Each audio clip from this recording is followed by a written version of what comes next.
So we are going to Vienna, and the flight is 1 hour late. Passing time in the VIP lounge of Quito Airport.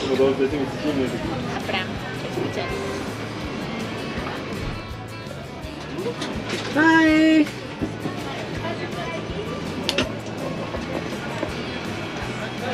We traveled 8,739 kilometers at a ground speed of 1,000 kilometers per hour and got this amazing photograph of a tornado just before landing in Vienna.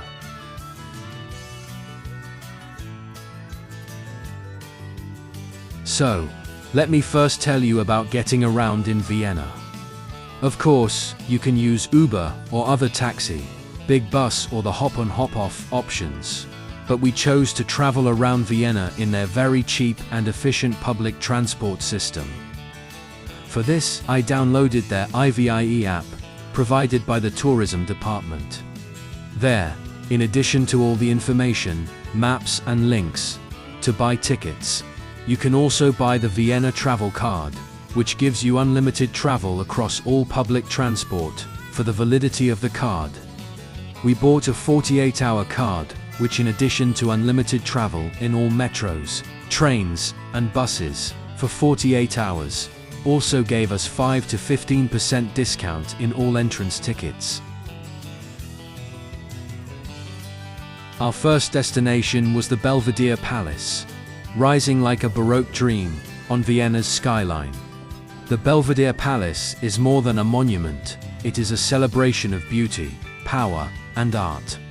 Built in the early 18th century for Prince Eugene of Savoy, one of Austria's greatest military commanders, the Belvedere was not meant to be a fortress, but a symbol of victory, a summer residence where elegance replaced defense, and gardens replaced battlegrounds. The palace complex is actually two magnificent buildings. The Upper Belvedere, perched on a gentle hill, and the Lower Belvedere, below it connected by sweeping French-style gardens that perfectly mirror the harmony and order of Baroque architecture.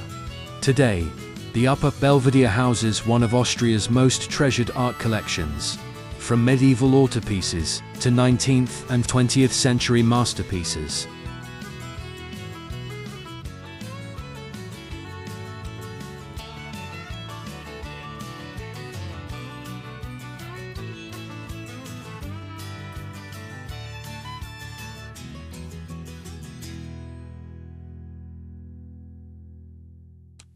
As you step into the ground floor of the Upper Belvedere, the grandeur of the palace gives way to something quieter, an intimate dialogue between Austria's past and its artistic soul.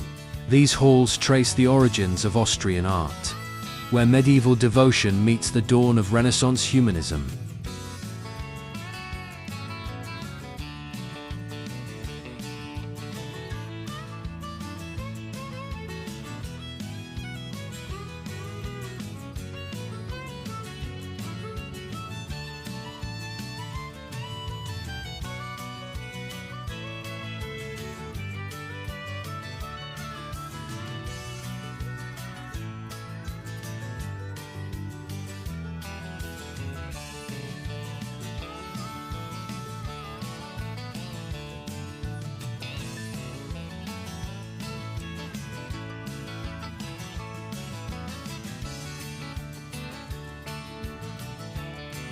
Altarpieces gleam with gilded halos and solemn saints, echoing the deep faith that shaped the early centuries of the Habsburg realm.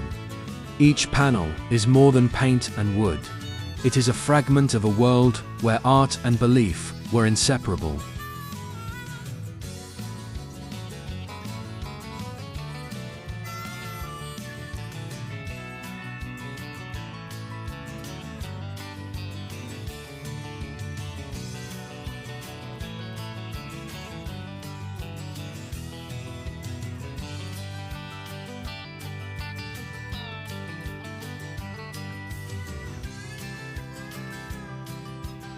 Moving forward through the galleries, the stiff lines of the Gothic age begin to soften.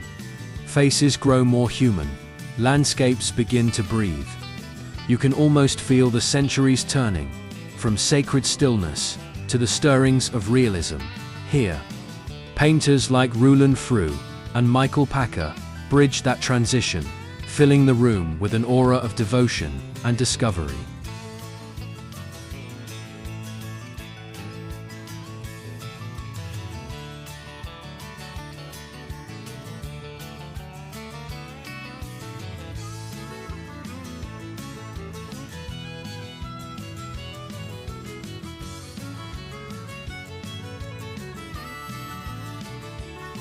The light filtering through the palace windows glances across centuries of color and craftsmanship, a reminder that before Klimt's gold or Schiller's intensity, Austria's art was born in the shimmer of candlelight and faith. The ground floor of the Belvedere is not about grandeur, it is about beginnings. The quiet heartbeat beneath the brilliance that the upper floors will later unveil.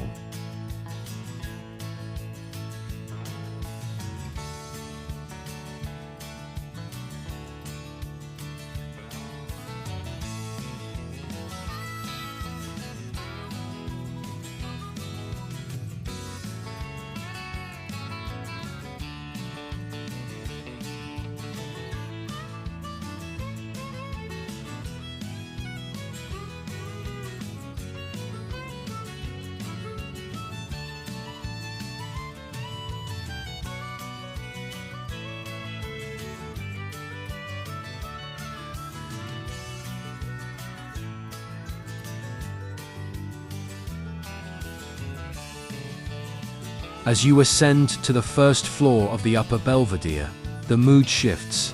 The sacred silence of the medieval world gives way to the warmth of everyday life. Here begins the Biedermeier era, a time when Austria turned its gaze inward, from empires and battles to families, interiors, and emotions.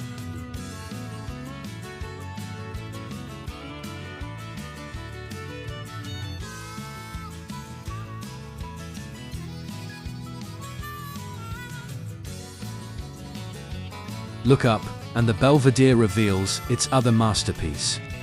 The ceilings of the Upper Belvedere were designed not merely as decoration, but as a celebration of Prince Eugene of Savoy's triumphs and ideals. The most stunning example crowns the Marble Hall, a grand Baroque ceiling fresco, painted by Carlo Innocenzo Carlone around 1720.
Bathed in gold and silence, Gustav Klimt's The Kiss captures a single timeless moment, love suspended between passion and eternity.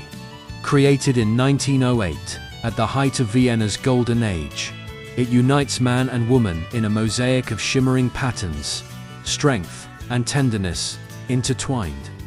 In its radiant gold leaf, Klimt turned a private embrace into something divine, a symbol of love that has glowed for more than a century, eternal in its stillness.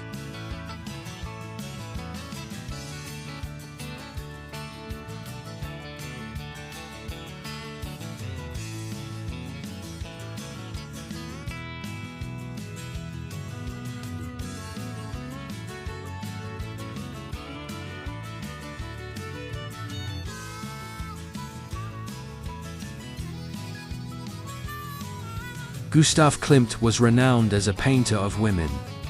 His portraits mostly depict members of Vienna's wealthy in their societal roles. Many nude models posed for him in the process of creating these images. However, around 1900, women's lives were slowly starting to change, and this newfound self-confidence is also reflected in these works.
The most stunning example of the ceiling art crowns the Marble Hall, a grand Baroque ceiling fresco painted by Carlo Inzo, Carlone around 1720.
Between the upper and lower Belvedere unfolds a vision of Baroque perfection, terraced gardens that turn symmetry into poetry, designed by Dominique Gerard, a pupil of Versailles Great L'Entrée.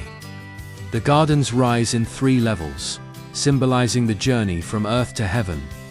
Along the central axis, fountains shimmer with mythological figures, nymphs, tritons, and sea gods celebrating beauty and victory.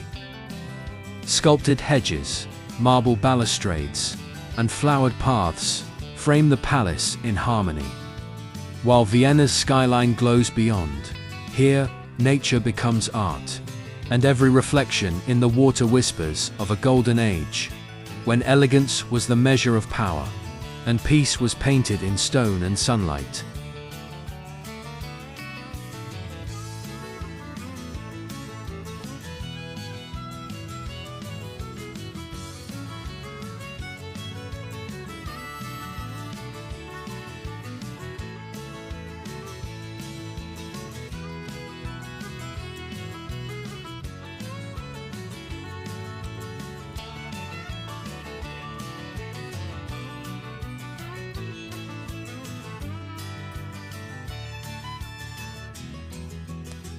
Rising from the heart of Vienna, St. Stephen's Cathedral has watched over the city for nearly 9 centuries, a Gothic symphony of stone and faith.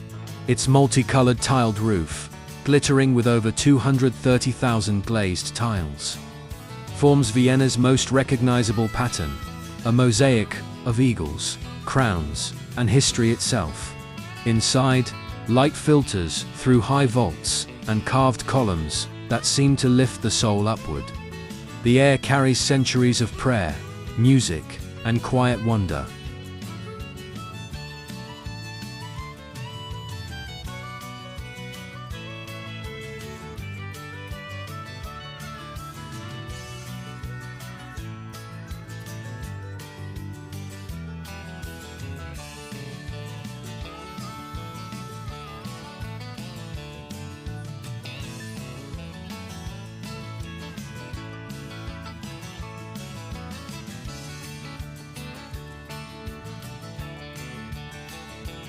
From here, a short lift ascends the North Tower, home to the mighty Pommern Bell, cast from melted enemy cannons after the Ottoman siege.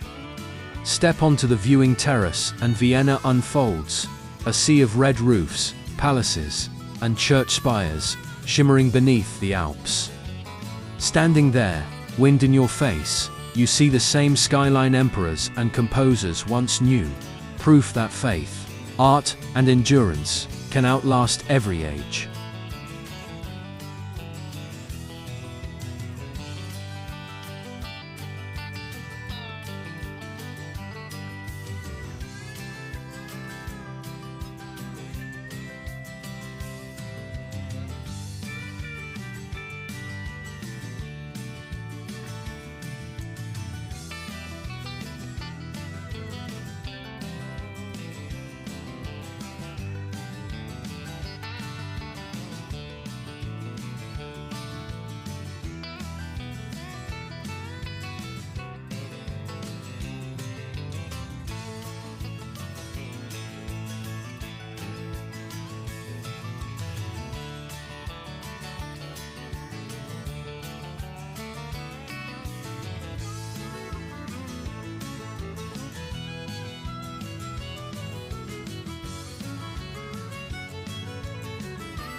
Schonbrunn Palace, located in Vienna, Austria, is one of the country's most iconic landmarks and a UNESCO World Heritage Site.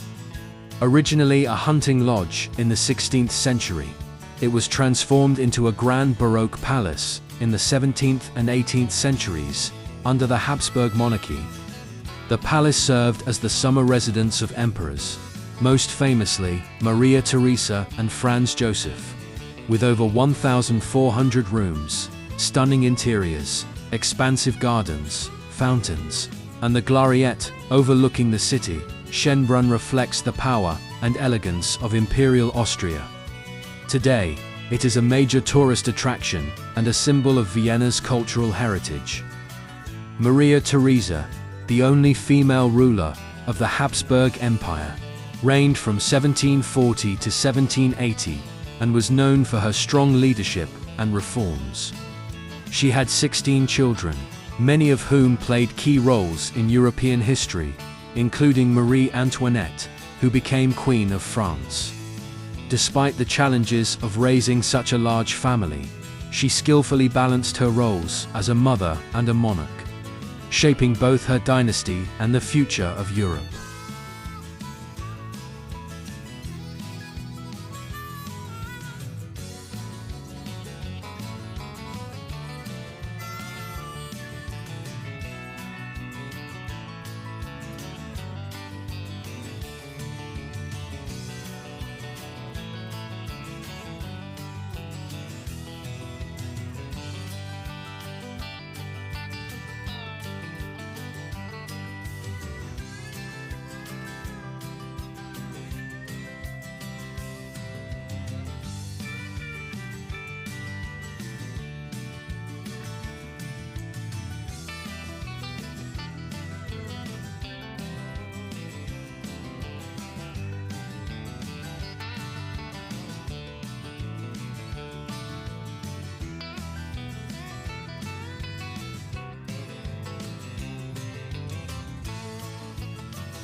The ceiling of the room, where American presidents have been received, often called the Million Room, is adorned with a magnificent Baroque fresco. The painting depicts allegorical scenes celebrating triumph, wisdom, and imperial power, reflecting the prestige of the Habsburg dynasty. Figures of gods, heroes, and symbolic representations float among clouds, while gilded stucco frames add depth and opulence. This combination of vivid colors, intricate details, and dramatic composition creates a breathtaking sense of grandeur, emphasizing both the palace's artistic mastery and its role as a stage for diplomacy and historic meetings.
The gardens of Schonbrunn Palace, where the James Bond film, The Living Daylights, was shot, are a masterpiece of Baroque landscape design. Stretching out from the palace, they feature symmetrically arranged flowerbeds, perfectly trimmed hedges, and ornate fountains, creating a sense of harmony and grandeur. Statues of mythological figures, tree-lined avenues, and the imposing glariette on the hilltop add layers of perspective and drama. The garden's elegant pathways and vibrant floral patterns not only showcase the meticulous artistry of the Habsburgs, but also provide a cinematic backdrop, blending natural beauty with architectural precision, making it an ideal setting for both royal promenades and iconic film scenes.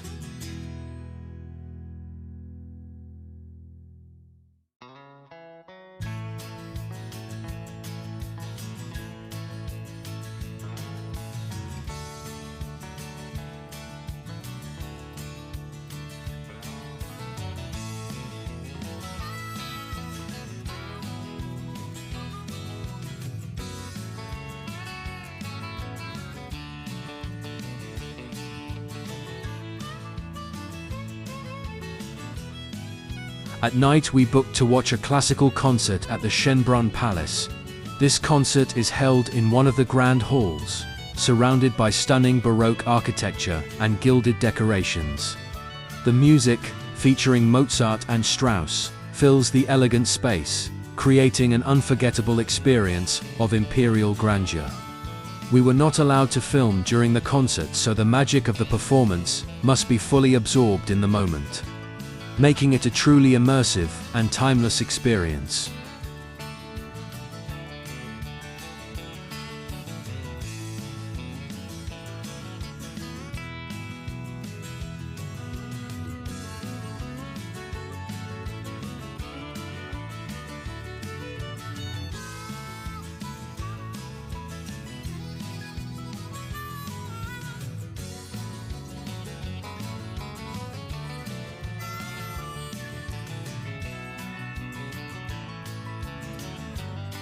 The next day we visited the Tiergarten Schonbrunn, or the Schonbrunn Palace Zoo. This zoo has the distinction of being the world's oldest continuously operating zoo. Founded in 1752, originally established as an imperial menagerie, it spans beautifully landscaped grounds that combine historical architecture with modern animal habitats. The zoo hosts a wide range exotic of species, from tropical animals to native European wildlife, all cared for with a focus on conservation and education. It blends history and nature, making it both a scientific center and a family-friendly attraction. Here we feature some of the rare exotic animals that we saw on this trip.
A Danube River cruise in Vienna offers a scenic journey through the heart of the city, gliding past historic landmarks, elegant bridges, and the stunning skyline.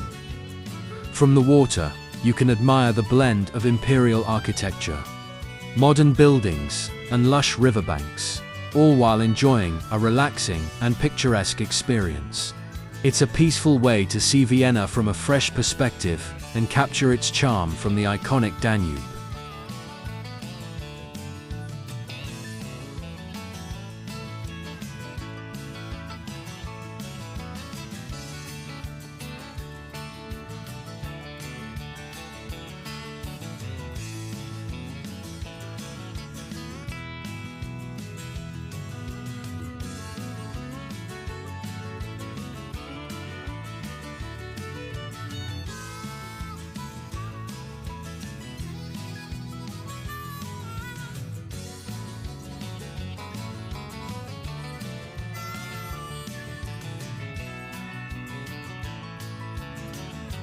Vamos a ir por el Danubio hasta Bratislava, no mentira. No, es un crucero de 1 hora, pero estamos planificando irnos de Bratislava a Praga, no, de Praga a Bratislava en crucero, por el Danubio. Pero no hay. No.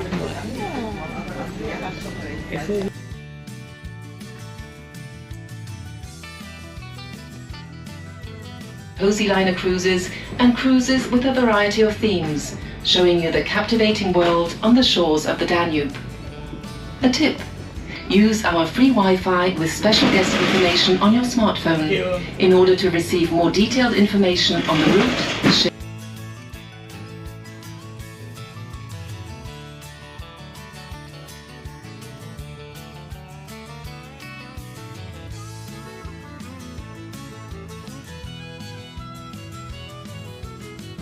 The monumental raw brick structure that you can now see is Rossau Barracks, built as Crown Prince Rudolf Barracks. Today it serves, among others, as the headquarters of the Ministry of Defense.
Our old friends Gerhard and Sabine invited us to dinner at Vienna's Turm restaurant, perched atop the Donautem Danube Tower. This 360-degree revolving restaurant, 170 meters above the city, offered breathtaking panoramic views as we enjoyed our meal. Over delicious food, we rekindled cherished memories with old friends and created new bonds, all while the city slowly rotated beneath USA, truly unforgettable evening blending friendship, scenery, and the unique charm of Vienna.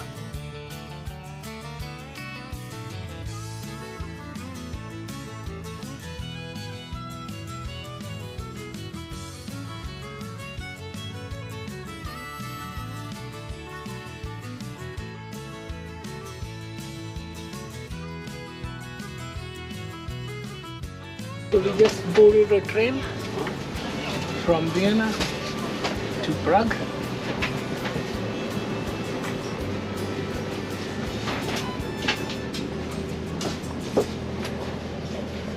Luggage.